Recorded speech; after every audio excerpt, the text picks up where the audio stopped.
Olá, tudo bem? Esse vídeo daqui é a resolução das 4 questões de Química da FAMEMA 2023, questões dissertativas. Vão ser 4 questões aí, eu vou responder usando o PowerPoint, mostrando a resposta como que eu colocaria, explicando, trazendo mais coisas, né? Não vai ser só a resposta, e a gente vai conseguir estudar pela prova aí, tudo bem? Pra você se preparar para as próximas edições, estudar pelos vestibulares da VUNESP, que vai dar tudo certo. Você nunca veio aqui no canal, meu nome é Gabriel Chaves, sou professor de Química desde 2011 e tô aqui no YouTube colocando resoluções bem didáticas, né? Bem animadas, com bastante coisa aí para você estudar, para complementar a sua formação e democratizar um pouco a formação em Química. Vamos para a resolução da prova? Beleza, então tá aqui a capa da prova, né? FAMEMA 2023, ela é azulzinha. Importante comentar, né, que a banca da FAMEMA, né, é a VUNESP. A VUNESP prepara diversas provas, né? Então, se você está se preparando para a FAMEMA também, olha a prova específica da Unifesp, da FAMERP, da Faculdade de Medicina de Jundiaí, da Santa Casa e da Unesp em si, da Univesp, que são todas da mesma banca e dá para ter... A da Univesp é um pouco mais diferente, que ela já tem outro foco, né? Mas da FMJ, Santa Casa, FAMERP e Unifesp, se você está estudando aí, dá uma olhada no meu canal, tem resoluções de exercícios de todos esses vestibulares e ajuda você a se preparar com mais questões, porque são as mesmas pessoas que fazem para todos, beleza? Legal. As questões são dissertativas, né? 4 questões apenas da primeira prova, né? Da prova 1. A gente vai ter aqui em itens, né? A e B, são 8 itens, né? 4 questões com A e B dá um total de 8 itens. 3 de Química Geral, 3 de Físico-Química, 1 de Química Ambiental, bem legal, questão que envolve um poço, tal, artesiano contaminado, e uma questão, um item com Química Orgânica. Vai ter bastante conta aqui, né? Então, item B da questão 10, item B da questão 11 e item B da questão 12. Aqui tá errado, tá? Eu tinha que ter corrigido isso aqui, não corrigi. Então, aí, metade da prova vai ter contas aí para você fazer, tá bom? A dificuldade eu vou comentar no final, ali eu já coloquei, mas pro perfil da prova eu comento no final o nível de dificuldade, fácil, médio, médio para difícil, beleza? Então vamos lá, primeira questão, ainda não. A tabela periódica, né? Tabela periódica padrão, as provas da VUNESP fornecem a tabela periódica para você olhar a família, massa atômica, beleza? Massa dos átomos aqui e conseguir fazer os cálculos. Primeira questão aqui, FAMEMA 2023, prova 1, dissertativa, questão 1. A eletronegatividade e a eletropositividade são propriedades periódicas que se relacionam com a reatividade química dos elementos. Então, eletronegatividade se relaciona com a reatividade. Bem legal isso. Na classificação periódica, os elementos químicos localizados em seus extremos são mais reativos. A tabela apresenta a eletronegatividade de alguns elementos segundo Linus Pauling, né? Então, a eletronegatividade de Pauling. Elemento, carbono, cloro, ferro, flúor, hidrogênio, sódio e valores aqui de eletronegatividade segundo a escala Pauling. Item A, né? Qual o nome do elemento não metálico de menor eletronegatividade da tabela? Então, não metálico de menor eletronegatividade. Qual o símbolo do elemento metálico de maior reatividade? Ele falou para você dessa relação reatividade-eletronegatividade, dá para a gente responder aqui. B. Considerando as ligações covalentes possíveis de serem formadas, né? Então, ligações covalentes, entre os elementos da tabela, represente a fórmula estrutural da molécula biatômica de 2 átomos, né, de maior caráter polar, polaridade de ligações aqui, utilizando o símbolo dos elementos envolvidos. Então, a gente vai ter que representar essa fórmula estrutural usando o símbolo certinho para mostrar a ligação mais polar. Que tipo de interação intermolecular se estabelece entre as moléculas no estado líquido? Beleza, então aqui ele pediu para a gente 4 coisas. Nome, qual o elemento metálico de maior reatividade, com ligações covalentes possíveis, representar uma molécula e falar o tipo de interação intermolecular, temas aí envolvidos da questão. O item A, né? Tabela periódica, tendências periódicas, com ele te explicando no enunciado, né? A primeira questão tende a ser mais fácil e vai aumentando a dificuldade ao longo da prova. Então ele te explica no enunciado que eletronegatividade ou positividade, né, quando a eletronegatividade é baixa, eletronegatividade está relacionada com a reatividade e elas aumentam nas extremidades da tabela. Beleza. E aqui a segunda parte, átomo, ligação, tipos de interações intermoleculares, né? Tem a parte de ligação química, mas como tá falando de interação intermolecular, é depois de ligação química. Você já tem que dominar a ligação química para entender as interações entre moléculas. Beleza. Separando aqui, né? Você olha lá na tabela que tem no final da prova, né? Que é fornecida pela VUNESP. E aí você consegue identificar, ou você já sabe, né? Que é muito básico isso daqui. Carbono, cloro, flúor, hidrogênio são elementos não metálicos, né? São ametais. E ferro e sódio são elementos metálicos. Então aqui, primeiro item, para você começar tranquilo, né? Sem estresse. Qual o nome do elemento não metálico de menor eletronegatividade da tabela? Não metálico, então são os roxinhos, né? A gente olha aqui, o elemento não metálico de menor eletronegatividade vai ser o hidrogênio, 2,1 de eletronegatividade. Não metálico, menor valor, só olhar na tabela e saber quem que é metal e quem que não é metal, o não metálico. Beleza. A gente vai passar isso para a resposta para você ver como que eu escrevo, bonitinho. Qual o símbolo do elemento metálico de maior reatividade da tabela? Então você tem que saber. Ferro e sódio são elementos metálicos. Aí você olha na tabela periódica, vou colocar aqui algumas coisas, né? Então, roxinho são os ametais, né? Então ele colocou carbono, cloro, flúor, o hidrogênio, né? Que a gente classifica ele como não metálico, né? Mas é legal deixar ele com essa cor cinza aqui para diferenciar. E o sódio e o ferro como metais. E aí ele te falou, olha só, a reatividade nos seus extremos são mais reativos. Então o ferro, sem você conhecer, sem você ter estudado isso, as tendências periódicas, né? O ferro está no meio da tabela, vai ser menos reativo do que o sódio que está no canto da tabela. Tudo bem? Tendências periódicas quando a gente estuda aqui, né? Então a gente decora essa sequência de Ele deu os valores de eletronegatividade aqui, mas é importante lembrar disso, né, para as provas, né? Então, flúor, oxigênio, nitrogênio, cloro, bromo, iodo, enxofre, carbono, fósforo, hidrogênio, metais. Aí para ficar sonoro, né, para a gente lembrar dessa ordem de eletronegatividade, a gente fala Von-Klibrisky pH metais. Então, Von-Kli tem um I sonoro aqui, né? Com cloro, Brisk, pH metais. E a gente consegue lembrar essa eletronegatividade que ela foi medida aí, né, por exemplo, pelo Pauling. Beleza, mas não precisava ter essa coisa chata de decorar a eletronegatividade aqui. E aí, a eletronegatividade aumenta para esse canto e diminui para esse canto aqui. Reatividade, né? Então, por exemplo, flúor vai ser bem reativo porque está no canto aqui. Frâncio vai ser bem reativo porque está nesse canto. Aqui, por exemplo, na família 1A, só para a gente enriquecer o exercício, a gente já vai passar isso para a resposta e tal. Aqui na família 1A, por exemplo, a reatividade ela vai aumentando para baixo.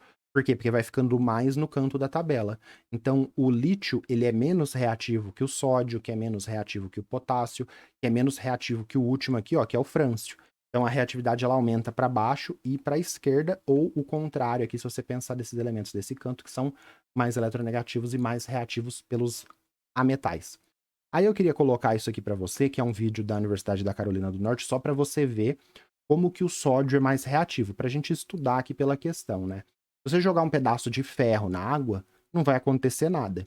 Só que o sódio, ele é bem mais bem mais reativo, né? Ele é bem mais eletropositivo, né? A eletronegatividade dele é menor e ele vai ser bem reativo na água, ó. Vai jogar um pedacinho de sódio na água, o professor joga, ó, sai a fumaça, já começa aqui a liberar gases, ó. Se você jogar sódio na água, acontece isso, ó, o sódio aqui, a bolinha de sódio, metal sólido, ele reage, começa a produzir gás hidrogênio e vai ter essa reação aqui bem clássica de um metal alcalino, né, da família 1A, em água. E aí, conforme você for descendo aqui, aumenta essa reatividade. Ferro em água não faz isso porque ele é menos reativo e menos eletropositivo, né? Essas coisas estão relacionadas aí. Aí tem várias coisas aqui que dá para fazer, né? O professor vai capturar esse gás que é produzido aqui, aí ele queima, que é a queima do gás hidrogênio, tem o grito do hidrogênio, tem várias coisas aqui, ele consegue queimar esse gás hidrogênio na vela que é produzido dessa reação, desse metal reativo em água. Só vamos ver isso aqui, eu já vou tirar. Aí queimou, queima, e aí a queima, né, ali faz uma expansão de gases e apaga a vela. Aí ele joga a fenolftaleína aqui, a fenolftaleína fica rosa porque o meio tá básico, produziu hidróxido de sódio ali, tem várias coisas que você não precisava saber, tudo bem? Só pra gente ver o B, né? Ligações covalentes aqui, né? Considerando as ligações covalentes possíveis, represente a fórmula estrutural da molécula biatômica de maior caráter polar. Então a ligação ela vai ser mais polar quando um for bem eletronegativo e outro for pouco eletronegativo. Nessa ligação covalente possível, eu não vou poder usar metais. Lembra, a ligação covalente é entre ametais, né? É entre flúor com cloro, cloro com hidrogênio, entre não metais aí, carbono com cloro. Então, onde que eu vou ter a maior diferença de eletronegatividade? Do flúor, que é o mais eletronegativo, que está bem nesse canto aqui, com o hidrogênio, que é o menos eletronegativo, que está lá no outro canto. Lembrando, ó, que a eletronegatividade tem essa tendência aqui que é importante a gente lembrar. Se pedisse, né, então a molécula mais eletronegativa aqui é o HF, hidrogênio, o ametal dos que ele forneceu, menos eletronegativo, o flúor mais eletronegativo. Dá para você calcular essa diferença de eletronegatividade, né? Eletronegatividade do flúor menos do hidrogênio, 1,9. Não pediu isso, só para você entender que essa diferença de eletronegatividade que causa a ligação ser bem polar. Os elétrons vão ficar bem bem puxados ali para o flúor e o hidrogênio vai ficar bem positivo, com uma densidade de carga bem positiva. Beleza, vamos passar isso para a resposta, falar da interação intermolecular e já ir para o próximo. Então, item A, o elemento não metálico de menor eletronegatividade na tabela é o hidrogênio. Grifei. Por que que eu grifei? Vamos voltar aqui, ó. Qual o nome do tal. E o símbolo. Então, você tem que usar o nome, tem que usar o símbolo. Você não pode comer bola de falar, por exemplo, na segunda parte do símbolo e esquecer o símbolo. Você tem que falar o que ele está te pedindo. Então, o nome é hidrogênio. Grifei aqui para o corretor saber que eu falei o nome. Elemento de não metálico de menor eletronegatividade na tabela é o hidrogênio, ou o H de nome hidrogênio. Você poderia colocar assim também, com 2,1 na escala de eletronegatividade de Pauling. Beleza, e o símbolo do outro? Então, o elemento metálico de maior reatividade é o sódio, cujo símbolo é Na. Ele não pediu para você justificar, mas se pedisse para justificar com base no conhecimento do texto, você poderia falar. O Na está mais nos cantos da tabela. Ele falou que os elementos mais no canto da tabela são mais reativos. O Na é mais eletropositivo, menos eletronegativo. Então você poderia justificar. Ele não pediu para justificar, não justifiquei, circulei, ganhei meus pontinhos aqui. Vamos para o B? Ligação molécula covalente com a ligação mais polar que tem. Beleza, o maior caráter polar num composto covalente ocorre com a maior diferença de eletronegatividade possível. Eu calculei lá do HF, dava 1,9. Não precisa mostrar isso aqui. Assim, o hidrogênio e o flúor formam a ligação mais polar entre os elementos da tabela fornecida, né, através da molécula HF. Então, o H está na primeira coluna ali, mas ele não é da família 1A, pode fazer uma ligação química. O flúor está na sétima coluna, né? Está nessa sétima coluna aqui. Vai fazer uma ligação também para completar o octeto. Então, HF formando uma ligação, abaixo tem uma representação da fórmula estrutural. H fazendo uma ligação com F. Ele pediu a fórmula estrutural, não precisava colocar os pares de elétrons, mas eu estou colocando para você saber, né? O flúor está na família 7A, ele tem 7 elétrons, né? Então, 1, 2, que é esse par aqui, 3, 4, 5, 6 e 7. Aí esse sétimo elétron faz uma ligação covalente com compartilhamento de elétrons com o único elétron do hidrogênio. Forma a ligação covalente mais polar que tem ali. Aí poderia ter ligação CCl, HF, mas a mais polar é essa daqui. E aí tem que falar da interação intermolecular, que o HF, né, que ele fala lá, essa substância que você falou que é mais polar, ela no estado líquido. Qual a interação intermolecular que vai ocorrer entre essa substância no estado líquido? A interação intermolecular se estabelece entre o HF, que eu representei aqui. Líquido é a ligação de hidrogênio. Por que que é ligação de hidrogênio? Por isso que é importante, ó, vamos voltar aqui, a gente conhecer essa sequência de eletronegatividade. Vai formar a ligação de hidrogênio quando eu tiver um desses três aqui, que é o mais eletronegativo, flúor, oxigênio ou nitrogênio, um desses três, e um H ligado em um desses três. Então eu tenho um composto bem eletronegativo com flúor, oxigênio e nitrogênio e um H, que é bem pouco eletronegativo, ligado em um FON. E aí ele vai ficar bem eletropositivo. Então, por que essa interação intermolecular ela é diferente de um dipolo-dipolo? Porque eu tenho um super dipolo-dipolo, um FON, que é muito eletronegativo, e um H ligado em FON, bem eletropositivo. E aí forma esta interação intermolecular bem intensa, que é a ligação de hidrogênio. Então, vamos passando aqui, né? Estabelece a ligação de hidrogênio. Não pediu, mas vamos representar aqui para você estudar. Então, essa parte aqui, ó, ele não pediu, mas se ele falasse assim, represente essa interação intermolecular. Aí você desenha um HF, desenha o outro, e aí entre um H ligado em FON, um H bem com densidade de carga bem positivo e um FON. Então, entre esse H bem eletropositivo, né, com densidade de carga bem positiva, e um FON, você representa as barrinhas. Essa daqui é a ligação de hidrogênio. Então, voltar aqui na resposta, né? Então, você não precisava colocar essa parte aqui da resposta, você só precisava falar que a ligação mais polar é entre o HF e o nome é ligação de hidrogênio. Não pediu para justificar, não pediu para representar, então isso daqui é um adicional. Você representava só o HF que ele pediu, agora a interação intermolecular não pedia, para a gente estudar coisas a mais aqui. Se você fizesse tudo isso, não ia estar nada errado, mas se você colocar coisas a mais do que foi solicitado errado, aí sim você vai perder ponto, né? Beleza. Próxima questão agora. Questão 2, FAMEMA 2023, prova 1, dissertativa.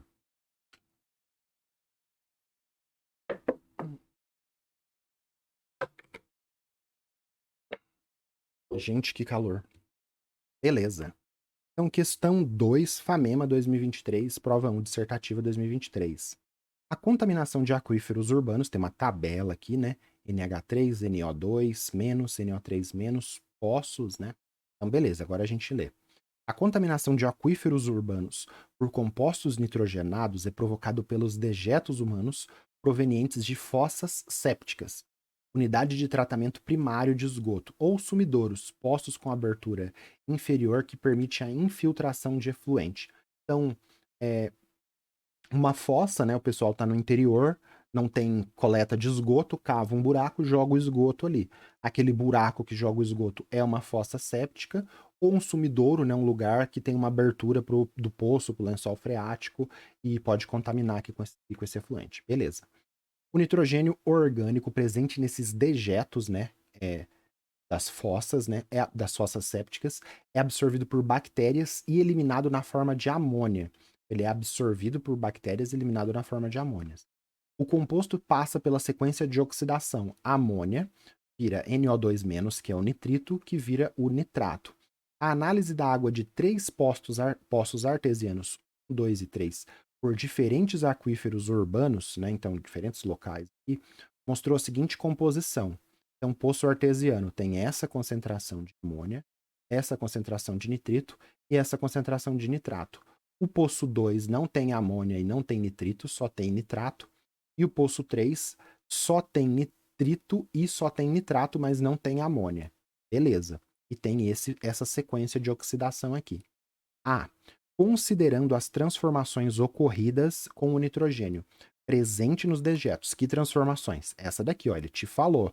Você, se fosse uma prova bem hardcore, né, mais difícil, você teria que saber que a amônia vira nitrito e vira nitrato, tá? Ele poderia ter colocado a tabela e não falado da sequência de oxidação. Vou mostrar em breve um ciclo do nitrogênio completo, que é o tema aqui, para a gente ver isso, tá? Então, considerando as transformações ocorridas no nitrogênio presentes nos dejetos, qual dos poços 1, 2, 3 está contaminado há mais tempo? A gente tem que pensar nesse processo para descobrir qual há mais tempo está contaminado. Qual das espécies químicas nitrogenadas apresentada na tabela atua como base? A gente tem que conhecer aqui a acidez de Bronsted-Lowry, a acidez de Arrhenius, a acidez-basidade de Arrhenius para responder isso aqui. Um pouquinho mais difícil do que a primeira. E, considerando que todo íon nitrato na forma de encontra-se na forma de nitrato de alumínio, então todo nitrato está na forma de nitrato de alumínio. Calcule a concentração em mol por litro desse composto no poço 3. Então, todo nitrato está na forma de nitrato de alumínio. Calcular a concentração desse cara em mol por litro. Vai ser tranquilo de fazer isso aqui. Segunda parte, calcule a massa de íons nitrito em gramas existente em 2 litros de água no poço 1. Então, essa concentração aqui é a concentração, quantidade de nitrito por litro, é a quantidade de mols de nitrito por litro. 2 litros vai ter qual? Uma conta também bem tranquila. Então, ele pediu aqui 4 coisas, né? Contaminação por mais tempo, quem atua como base, fazer uma conversão de concentração aqui de íons e fazer uma conta de soluções. Temas aí pra gente. Primeira parte, ciclo biogeoquímico do nitrogênio de um jeito bem interessante, sem você ter que decorar nomezinho do ciclo, que eu já vou mostrar. Tem diversas coisas que você pode ter que ficar decorando do ciclo, que é bem legal, é um dos ciclos mais complexos aí, né, dos elementos químicos, né, dos ciclos biogeoquímicos. E o item B também tem essa parte aqui de acidez e basicidade aqui, que a gente vai trabalhar com ácidos e bases de Bronsted-Lowry, que eu não coloquei aqui. E o item B, físico-química, conversão de unidade de concentração. Então, sair de mol por litro de um íon e ir para mol por litro para o composto, né, que tem esse íon. E cálculos, sair de litro e chegar em grama. Eu tenho 2 litros, quantas gramas tem? Sair de litro e grama, sair de um volume e chegar numa massa. Beleza? Então vamos lá. Vou colocar aqui no meu rascunho, depois eu passo para a parte escrita, para a gente treinar. Vou colocar aqui no meu rascunho quem que atua como base. Então, nitrito e nitrato não atua como base. Qual que é a base de arrênios que a gente aprende, né? Ácido de arrênios doa H+, base de arrênios, por exemplo, hidróxido de sódio, NaOH, doa OH-. Aqui ninguém tem OH- para doar. Então aqui a gente não tem essa base, a primeira base que a gente aprende, não tem bases de arrênios aqui. A gente vai ter o segundo tipo de base, que é a base de Bronsted-Lowry. Eu vou colocar aqui, que eu só chamei de Bronsted, né? Que também é chamado assim. Então, o que é o ácido de arrênios? Doa H+. O que é o ácido de Bronsted? Mesma coisa. Doa H+. Só que a base de Bronsted não é só quem doa OH-. A base de Bronsted, que vai ser a amônia, é quem pode receber H+. Então, desses 3 aqui, então a gente pensa primeiro, bases de arrênios. Tem alguma base de arrênios? Não. Base de Bronsted. Tem alguém aqui desses 3 que vai querer receber H+? Sim, a amônia. Nitrito, se receber H+, vira HNO2, que seria o ácido nitroso. É um ácido forte. Então, o nitrito não vai formar esse ácido forte, que é o ácido nitroso. Nitrato, se receber um H+, vai virar o HNO3. HNO3 é o ácido nítrico, que também é um ácido forte.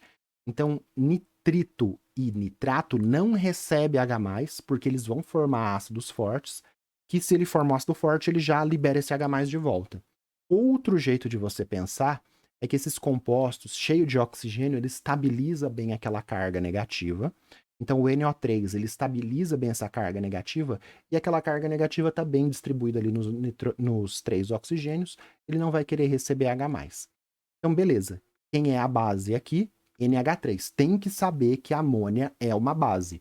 Isso aqui cai no Enem, cai na Unifesp, cai na Unicamp, cai em tudo quanto é lugar. A amônia é base.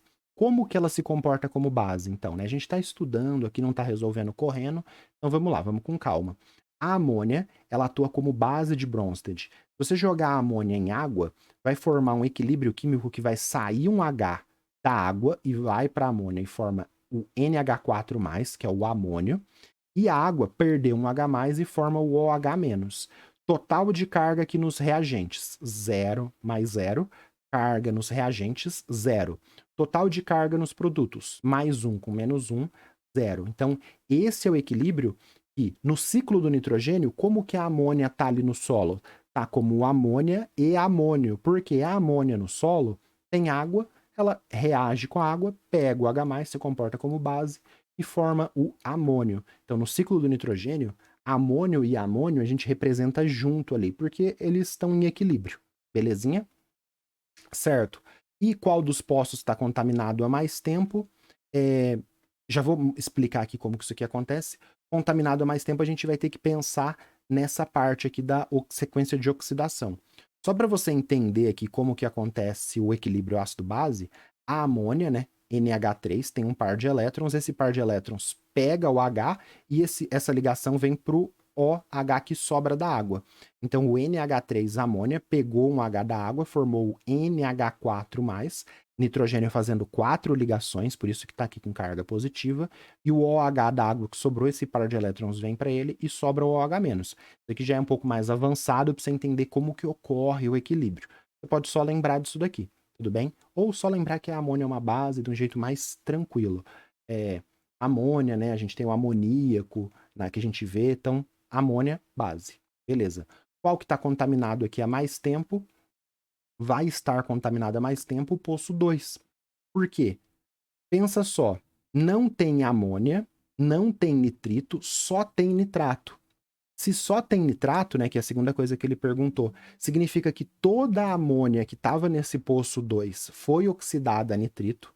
Então, por exemplo, no poço 3 não tem amônia, toda a amônia foi oxidada a nitrito. Só que no poço 2, todo o nitrito foi oxidado a nitrato. Então ele está contaminado há mais tempo, caiu a amônia ali, a amônia oxidou, o nitrito oxidou e só sobrou o nitrato. Então o poço 2 é o que está contaminado há mais tempo. E essa segunda parte, o item B, as contas, eu já vou fazer no espaço de resposta. Beleza. Ciclo do nitrogênio. Então a gente vê aqui, ó, amônia e amônio a gente representa junto, e a gente vai ver essa parte só para você enriquecer a sua ideia do ciclo do nitrogênio. Então, ó, vamos lá. Ciclo do nitrogênio. Tem esse grande ciclo aqui do nitrogênio e tem esse ciclo pequenininho aqui. Então, o que ele mostrou da oxidação ali da amônia? A amônia oxida para nitrito e oxida para nitrato, com bactérias, olha aqui na minha caneta, bactérias envolvidas. E isso pode acontecer de você ter que lembrar os nomes, né, na biologia ou até na química, né? Então, a nitrificação tem 2 etapas aqui, com nitrosomonas e nitrobacter. Beleza, então ele só mostrou isso aqui simplificado. Eu mostrei a amônia em equilíbrio com amônio, aqui está de um jeito simplificado, porque a amônia tem esse caráter de base, né, de Bronsted, reage com água, que não está representado aqui, e forma amônio, e o amônio volta, né, reage com aquele OH- que está ali no solo, e volta a formar amônia. Então, beleza, esse aqui ele perguntou no item A, e você tinha que entender essa questão dos poços. Só para você entender o problema dessa contaminação, né, a gente liberando amônia no solo, essa amônia, se ela cair aqui na água, ela causa eutrofização, proliferação de algas, mata peixe, né? Além daquela água ali ficar contaminada ali com nitrato, nitrito, amônia, que é perigoso para as pessoas. Se isso cair em rios, lagos, causa eutrofização. Ah, mas como que a gente está participando disso? A gente está aqui, ó. Tá você aqui, né? A gente tem a assimilação por plantas, as plantas são digeridas por os animais comem as plantas, a gente come planta e animal, incorpora esse nitrogênio. E aí a gente, através das excretas, né, bactérias aqui, né, vão processar essas excretas, conforme o texto falou, a gente libera as excretas e libera a amônia. Então esse aqui é o pequeno ciclo, a gente incorporar o nitrogênio e liberar ele através de excretas aqui e formar a amônia. Uma região, uma roça ali, que tem uma casa, 10 pessoas jogando muita quantidade, a gente vai ter o esgoto. Então, essa amônia aqui, ó, através de esgoto caindo em água, causa eutrofização. Só excretas, a gente participa, né, de um jeito natural do ciclo do nitrogênio só com excretas? Não. A gente participa também quando bate as botas, né, morre. E aí, quando você morre, né, aqui, ó, o Olavo de Carvalho aqui, ó, quando você morre, as excretas vão as excretas ou o nosso corpo morto, né? Por exemplo, o Olavo de Carvalho aqui, quando a gente morrer, vai ser produzido amônia e assim a gente participa do ciclo do nitrogênio. Todos nós vamos participar do ciclo do nitrogênio dessa forma, né? Morrendo, a nosso nitrogênio indo para o solo, bactérias, fungos, né? Produzindo ali, liberando, degradando e com amônia e amônio envolvido. E aí, se isso cair em água, causa diversos problemas, né? Tem que ser pequenas quantidades e tem o problema do esgoto. A gente estudou bastante aqui, hein? Bem legal. Vamos lá, então. Vamos ver como é que ficou isso na resposta. Eu coloquei bem mais coisa, porque a gente está estudando pela prova, beleza? Então, vamos lá. Ele só pediu para você falar qual poço que estava contaminado há mais tempo. Aí você coloca só isso aqui que está de preto. Olha que tranquilo. Está contaminado há mais tempo o poço 2. Acabou. Ele não pediu para justificar. Se pedisse para justificar, ele falava justifique, aí você coloca isso aqui que eu coloquei de cinza. E não precisava pôr. Então, pois toda a amônia foi oxidada a nitrito, que também foi completamente oxidada a nitrato, restando apenas esse último, o nitrato. Então, o poço 2 está contaminado há mais tempo, essa seria a justificativa. Uma questão da... Parece mais essa parte, esse item A, poderia ter uma coisa assim na Unicamp, né? Que gosta, se você for prestar a Unicamp, gosta de tabela, gosta de interpretação, bem legal mesmo esse item A, de você pensar nessa contaminação, ver qual que está contaminado por mais tempo. E ele pede para você falar quem atua como... Opa! Ele pede para você falar quem atua como base. Simples assim, não pediu para justificar também. Então você só tinha que colocar o que está de preto aqui. A espécie química nitrogenada que atua como base é a amônia. Ponto.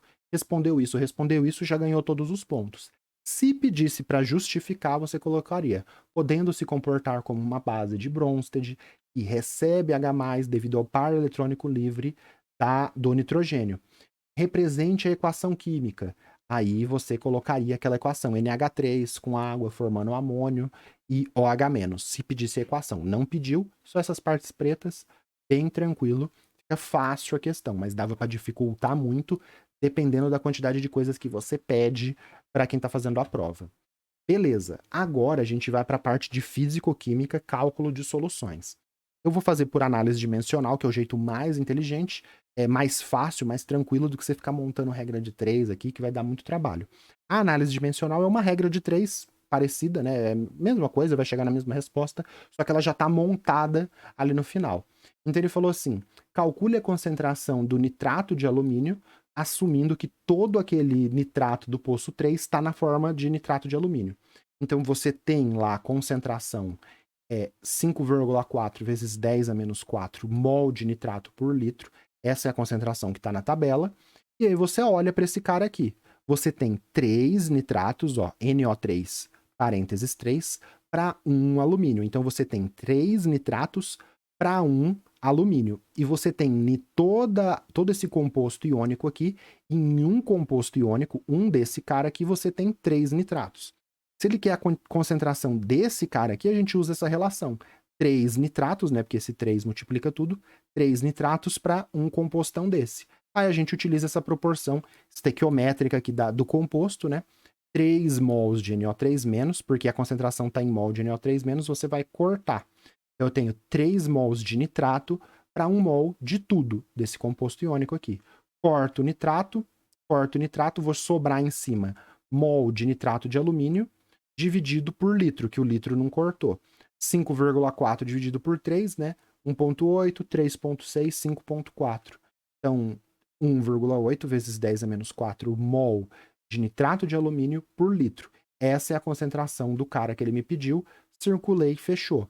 Conversão de concentrações. Aqui está em concentração do íon, aqui está na concentração do composto que libera esse íon. A proporção é 3 para 1, usei a proporção para 3 para 1 aqui. Muito tranquilo. Se você for fazer isso por regra de 3, fica mó esquisito, vai bagunçando tudo. Aqui, ó, uma linha, início, fim. Usei aqui, ó, expliquei concentração de nitrato, proporção estequiométrica, concentração do composto iônico que ele me pediu. Beleza, agora ele fala assim, 2 litros do poço 1 tem quantas gramas de nitrito? Então, 2 litros do poço 1 tem qual concentração de nitrito? Para você sair de massa, para você sair de litro e chegar em massa, você vai ter que usar a concentração em litro por grama, que a gente não tem, e a gente tem a concentração em litro por mol. Então a gente vai sair de litro, vai usar uma concentração em litro por mol, que é o que está na tabela, vai chegar na quantidade de nitrito em mols. Aí usa a massa molar, que é grama por mol, sai de mol e chega em grama. Então a gente vai sair de litro, ir para mol, sair de mol, ir para massa. Chegou na massa em gramas? Chegou. Então a massa em nitrito em gramas. Beleza. Então vamos lá. Concentração de nitrito no poço 2, só olhar o que está na tabela. 1 litro tem 1,5 vezes 10 a menos 4 mol de nitrito. Se eu fizesse essa conta, eu vou cortar o litro. Então eu ia cortar aqui, ó. Esquece isso, eu ia ter 3, né? Porque multiplica por 2. 3 vezes 10 a menos 4 mol de nitrito. Em 2 litros tem isso. 3 vezes 10 a menos 4 mol de nitrito. Mas eu não quero mol. Então eu vou usar o quê? A massa molar. Aqui eu já estou colocando, não preciso mostrar o cálculo de massa molar, eu já estou explicando para o corretor que 1 mol de nitrito tem 46 gramas de nitrito. Como que eu fiz isso? Olha na tabela periódica, que é fornecido no final da prova. Massa do oxigênio, 16. Outro oxigênio, porque NO2, 32. 32 mais a massa do nitrogênio, que é 14. 32 com 14, 46. Então, você não precisava fazer a soma, porque eu já estou explicando aqui para ele que isso daqui é a massa molar. Agora, se eu só jogo esse 46 gramas por mol, ou assim, 46 gramas tem 1 mol, eu não coloco aqui nitrito, não explico o que é massa molar, pode ser que dê uma chaticezinha, e aí você tem que mostrar a continha que você fez. Eu não mostrei a conta, porque eu estou explicando o que é isso. Corto mol com mol, então essa conta aqui, cheguei em mol, essa conta aqui, corto mol, chega só em grama no final. Então, 3, né? 3 vezes 46, 138, 3, né? 2 vezes 1,5, 3. 3 vezes 46, 138 vezes 10 a menos 4. Aqui, se você quiser, você pode usar a vírgula, né? Então, anda vírgula 1, anda vírgula 2, fica 1,38 vezes 10 a segunda. 10 a segunda com 10 a menos 4, 10 a menos 2. Então, se você quiser, você pode colocar na resposta final 1,38 vezes 10 a menos 2 grama de nitrito. Ou você deixa assim, porque não precisa de anotação nada, circulou, pôs a chavinha, fechou. O A, bem tranquilo, interpretação de texto, exercício do jeito que eu gosto, né, sem você ter que ficar decorando um monte de coisa. E o B, conversãozinha de litro para massa, conversão de mols de íons, beleza? Vamos pro próximo, tranquilo? Gostou? Vamos pro próximo aí. Beleza. Beleza, continuando aqui, questão 3, FAMEMA 2023, prova 1, questões dissertativas. O ciclo da água na natureza, então a questão anterior foi do ciclo do nitrogênio, está falando do ciclo da água agora, ó, que legal. Ocorre por meio de mudanças de estado físico dessas substâncias representadas na figura. Então, sentido 1. Sentido 2, medium.com, né? Sólido, líquido, gás, fusão, vaporização, condensação, solidificação, X e Y. As equações a seguir representam a combustão do hidrogênio. Hidrogênio é H2, não é água, né? Combustão do hidrogênio e vaporização da água líquida. Então, aqui a água líquida indo para a água gasosa e aqui a queima, combustão do gás hidrogênio produzindo água gasosa. A entalpia de combustão por mol, né? Entalpia molar de combustão. E aqui a entalpia de vaporização em kJ por grama. Observe que as unidades estão diferentes. Então tá. Item A. Qual o nome da mudança de estado físico indicado na letra X da figura? Em qual sentido 1 ou 2 ocorre aumento de energia do sistema? Preciso tomar água, gente.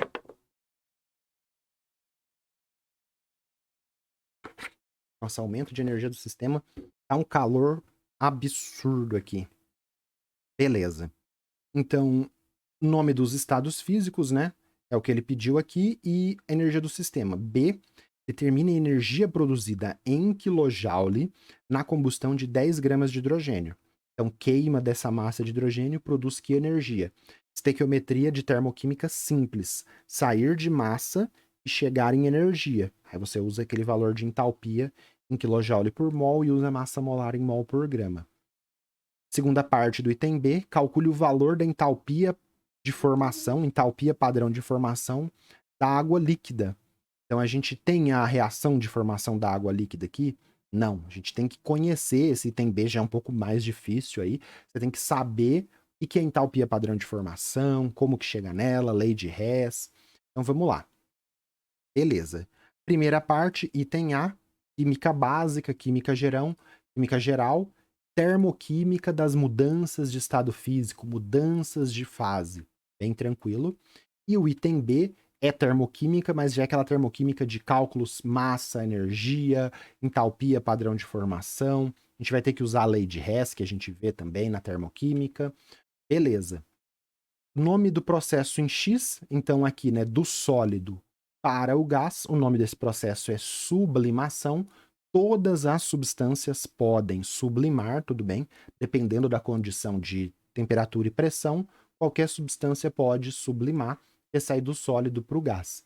E do gás para o sólido, ele não perguntou, mas é a sublimação inversa ou ressublimação. Maravilha. Em qual sentido 1 ou 2 ocorre aumento de energia do sistema? Em 1, do sólido para o líquido, você fornece energia, aumenta a energia do sistema. Você consegue ver até pelas setinhas aqui que representam, né, o movimento ali da molécula e esses risquinhos aqui que mostra a agitação da molécula, né?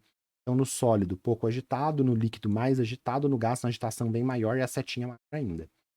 Vou colocar aqui também, né, o sentido 1 é o aquecimento, né, você fornece energia, e o sentido 2 é o resfriamento. Então, o sentido 1 que leva ao aumento de energia do sistema.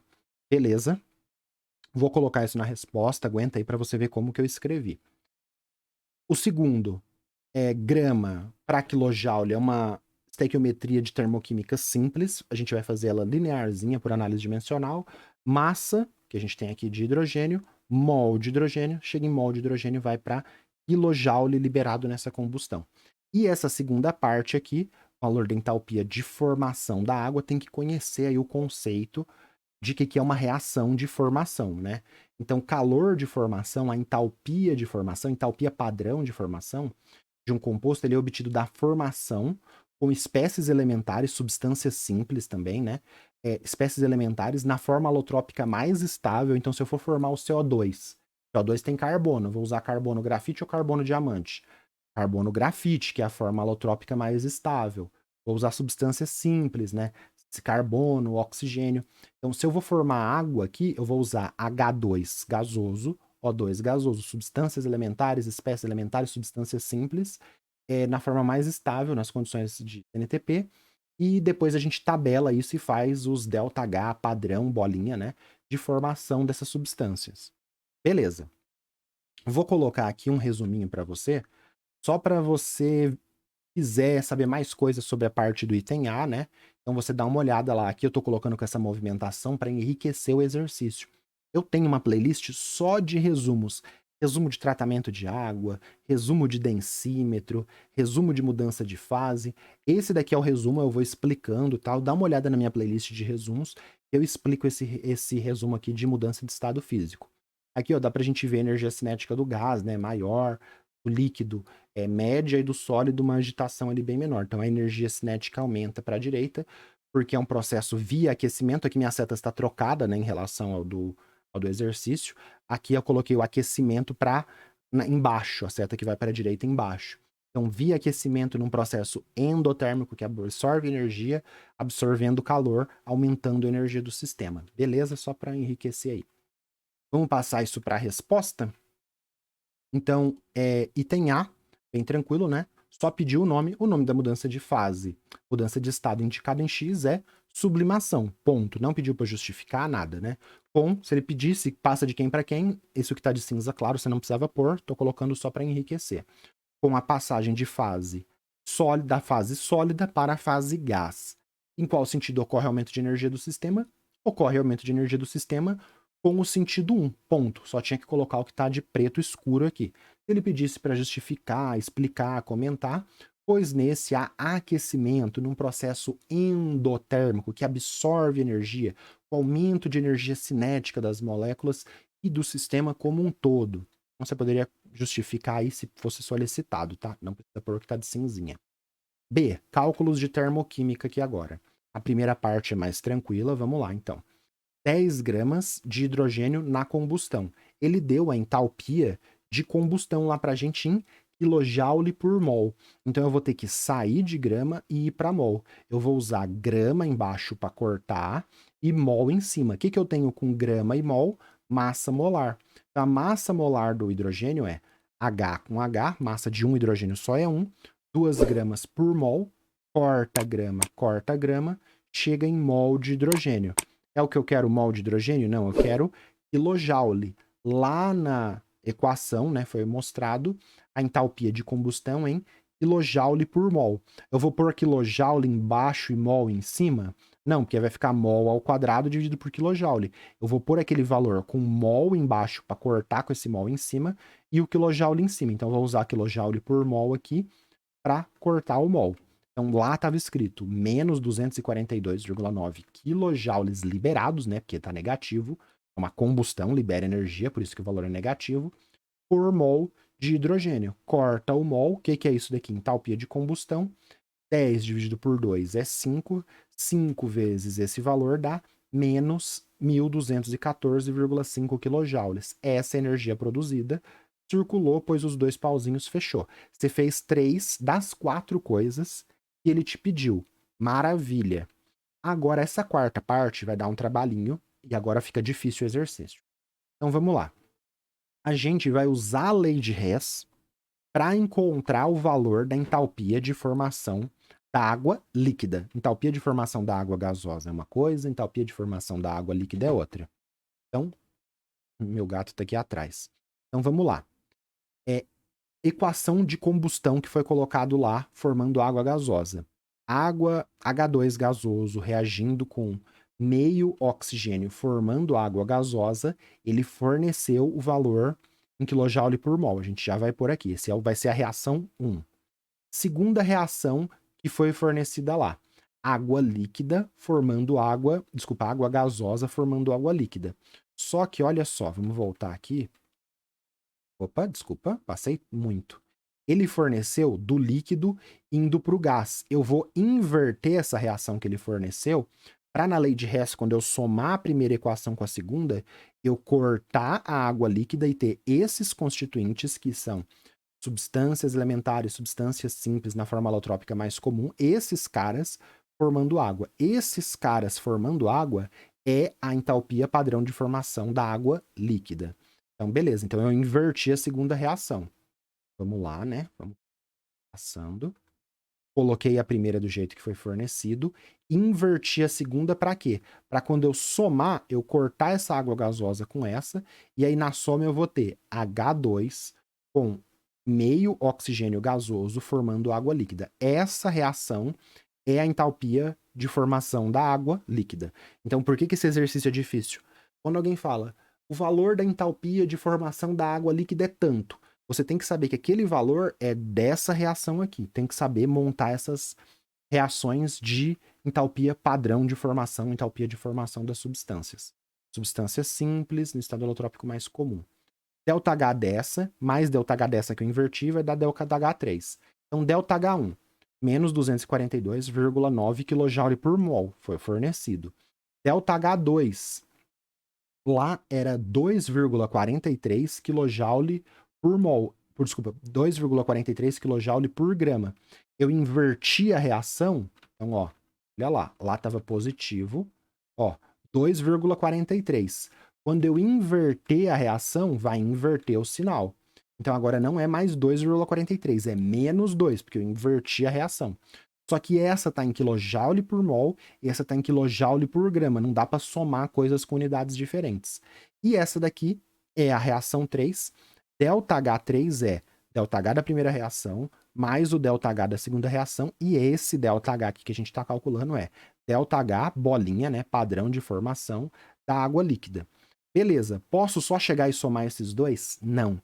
Por isso que essa parte aqui deve ter feito a diferença ali para quem está fazendo essa prova, né? Aquele ponto que faz a diferença. A gente vai ter que converter esse kJ por grama para kJ por mol. Vou mudar o kJ? Não, só vou mudar a grama. O que eu vou usar aqui? Massa molar da água, 18 gramas por mol. Corta a grama, vai ficar kJ por mol.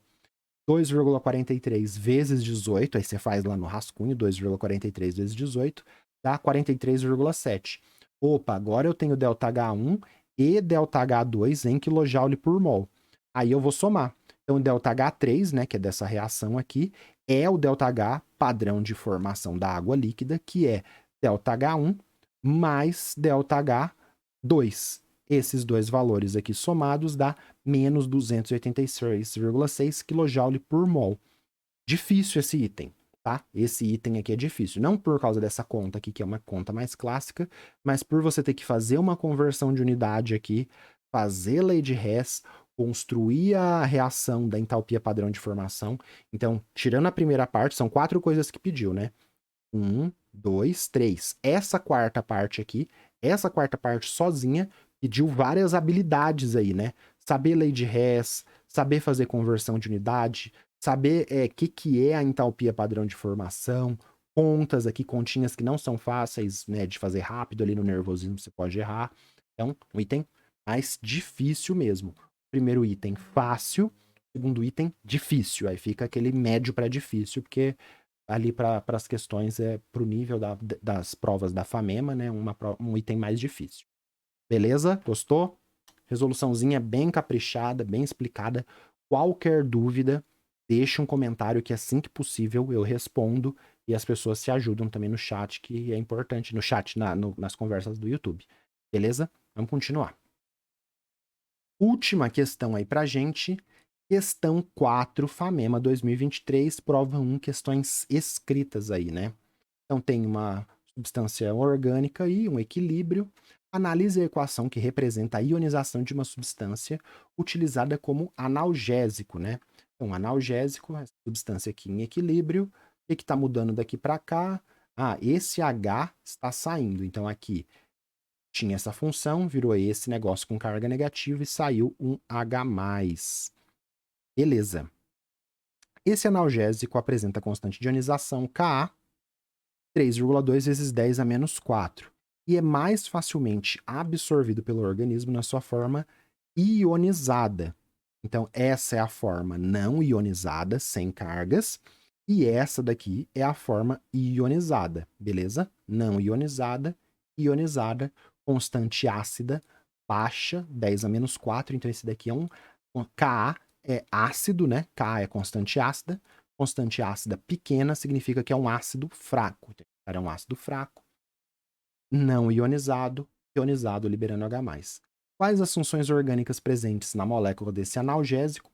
Tranquilo, né? A gente identificar aqui que aqui tem um éster e aqui tem um ácido carboxílico. Em que sentido de equilíbrio de ionização desse analgésico é deslocado se for adicionado ao sistema uma suspensão de leite de magnésia? Hidróxido de magnésio, MgOH, parênteses 2. Então, se você adicionar leite de magnésia, para que lado que vai deslocar isso daqui? Calcule a concentração em mol por litro do analgésico existente no equilíbrio de uma solução que apresenta pH igual a 4. Então, beleza. Para variar, né, questões aí da VUNESP, faça todas as provas da VUNESP, né, FAMERP, FAMEMA, FMJ, Unifesp, prova específica, porque é tudo muito parecido. A VUNESP adora questões de equilíbrio. Tem várias questões desse tipo na minha playlist de equilíbrios, né? Tá nos temas aqui da questão. Na minha playlist de equilíbrio tem várias questões da banca da VUNESP, porque eles adoram, amam. Delícia, cara. O que tu achou? Não gostei. Que isso? Asmei. Então, beleza. Item A, reconhecimento de funções orgânicas, bem facinho, bem tranquilo. Item B, pediu duas coisas: deslocamento de equilíbrio quando você adiciona o H-, e o equilíbrio ácido-base. Você tem que relacionar esse pH com o Ka e fazer algumas continhas aí. Não é difícil, mas depois que você pega o esquema, vai embora. Beleza. Para que lado que vai deslocar? Você tem a forma não ionizada. A forma ionizada, você adicionou uma base, leite de magnésio OH-. O OH- vai diminuir a quantidade de H+. Se diminui a quantidade de H+, aquela forma não ionizada, que é essa daqui, ela vai deslocar para a direita para tentar repor esse H+ que está sendo consumido pela base. Então você tomou o remédio, né? Esse analgésico, ele foi para o seu estômago. Tá lá no estômago, em pH 4, sei lá, tá um pH ali do estômago. Agora eu esqueci o pH do estômago, até sumiu da cabeça. Tá lá no estômago, tá em meio ácido, tem essa constante de equilíbrio, a gente consegue calcular a concentração da espécie não ionizada e da espécie ionizada. Tomei leite de magnésia junto com esse analgésico. Vai deslocar para que lado? Diminui H+, desloca para a direita para repor. Esse H+, vai ter mais dessa forma não ionizada aqui. Beleza? Vamos lá. Vamos passar isso para o espaço de resposta. Então, o item A, ele não pediu para represente a molécula e circule as funções orgânicas, indique na estrutura, ele não escreveu nada disso, ele não falou para desenhar, não pediu para indicar na estrutura. Se ele escrevesse indique na estrutura, circule, como ele não falou nada disso, o correto aqui, que daria todos os pontos, é você só colocar as funções orgânicas presentes no medicamento são éster e ácido carboxílico. Acabou. Mas o correto aí é, normalmente, você tem que desenhar a estrutura e circular e identificar as funções. Então, aqui você tem C-O entre carbonos, né, a função éster, e C-OH, que é o que causa a acidez desse analgésico, a função ácido carboxílico. Ele não pediu para você fazer isso. Eu ia ficar meio assim, cara, só para falar éster e ácido carboxílico, merda. Ia acabar fazendo isso. Mas se ele escrevesse indique, circule e represente, aí é obrigatório fazer isso aqui. Não precisava, era pra pôr só isso. Pelo que tá escrito na pergunta, perguntou só as funções orgânicas presentes, tal e tal. Pô, eu acho que eles não pediram isso porque o item B ocupa muito espaço. E aí eu acho que eles não pediram mesmo pra você fazer isso, porque não ia caber no B se você tem a letra grande, tá bom? Então vamos lá. Deslocamento de equilíbrio. O equilíbrio será deslocado para a direita, pois o leite de magnésio irá liberar íons OH-, MgOH2, é uma base, né? Uma base de quê? Base de arrênios, que libera OH-, e consomem os íons H+ presente. O medicamento será chamado de HA no equilíbrio ácido-base. Então aqui eu representei o equilíbrio ácido-base, estou justificando. Esse HA, quem que é? É esse cara aqui, ó. Esse H é o H do ácido carboxílico e o A. O A é tudo isso daqui. Aí ele libera o H+, e aí produz tudo isso daqui com a carga negativa no oxigênio. Então HA é para simplificar esse cara aqui. O equilíbrio será deslocado para a direita, pois o leite de magnésio irá liberar o OH- que consome o H+, no equilíbrio presente. Beleza? Então desloca para a direita. Aqui você poderia colocar uma setinha para baixo no H+, setinha para baixo, deslocamento para a direita. Diminuiu a quantidade de H+, desloca para a direita.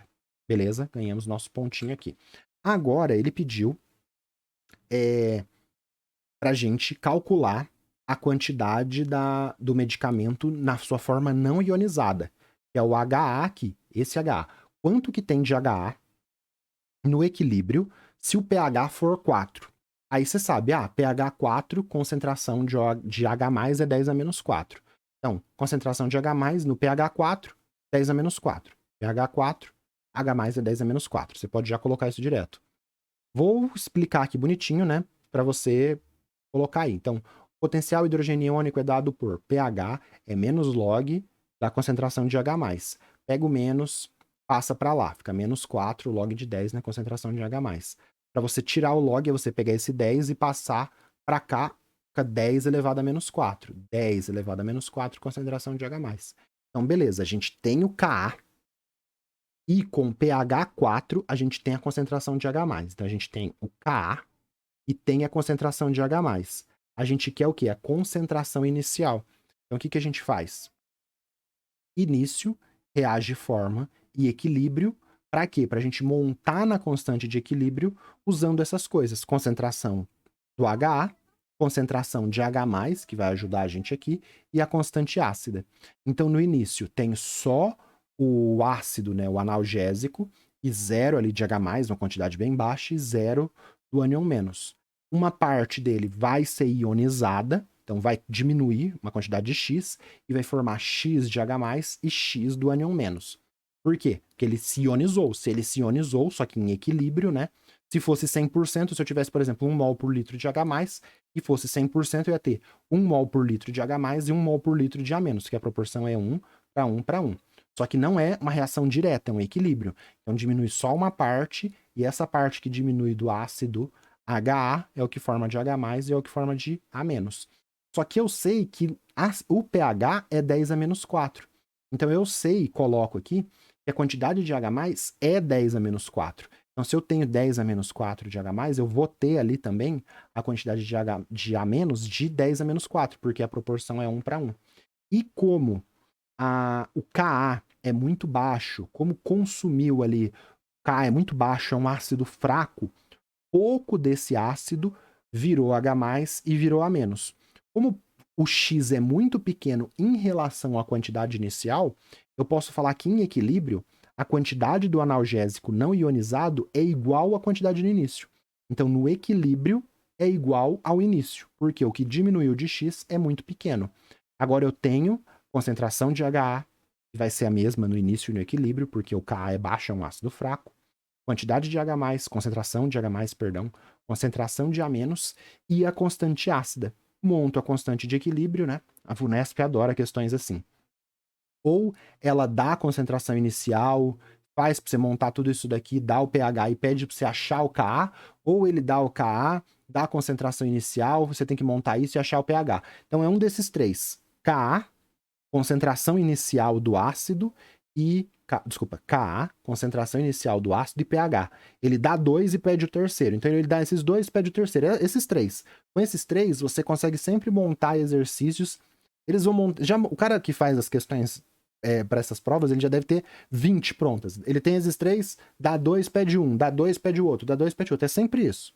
Dá uma olhada na questão da FAMERP, dos outros vestibulares, é sempre bem parecido. Então, constante é concentração de produto dividido pela concentração de reagente, H mais vezes A menos dividido pela concentração do ácido não ionizado. Substituo, o Ka ele me deu no enunciado, a concentração de H mais e de A menos é 10 a menos 4, como que eu achei pelo pH, 10 a menos 4 ao quadrado, porque as duas são iguais, dividido pela concentração do ácido não ionizado. Carga neutra aí, concentração inicial, MI. MI de inicial aqui. Beleza. Passo para lá, né? Fica 10 a menos 4 ao quadrado, dividido pelo Ka, que é 10 a menos 8, dividido... Aí corta aqui, né? O quadrado com isso é 1 dividido por 3,2, porque, ó, cortou 10 a menos 4 com esse ao quadrado. 1 dividido por 3,2 é 0,31, vezes 10 a menos 4 mol por litro. Essa é a concentração do analgésico não ionizado em equilíbrio. Era a concentração inicial, diminuiu quase nada, porque o Ka é baixo, e a concentração inicial é igual à concentração em equilíbrio. Se eu deixasse só MI aqui, eu podia perder ponto, porque eu tô falando que é a concentração inicial. Mas eu expliquei, ó, concentração de analgésico não ionizado em equilíbrio, que a concentração em equilíbrio é igual à inicial. Circulei, pôs 2 pauzinhos, fechou, acabou, bem explicadinho.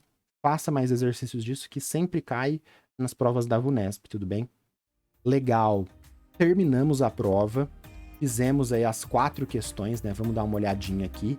Nível, né? A primeira é fácil, a dificuldade vai aumentando ao longo da prova, né? Média para difícil, média para difícil, média para difícil.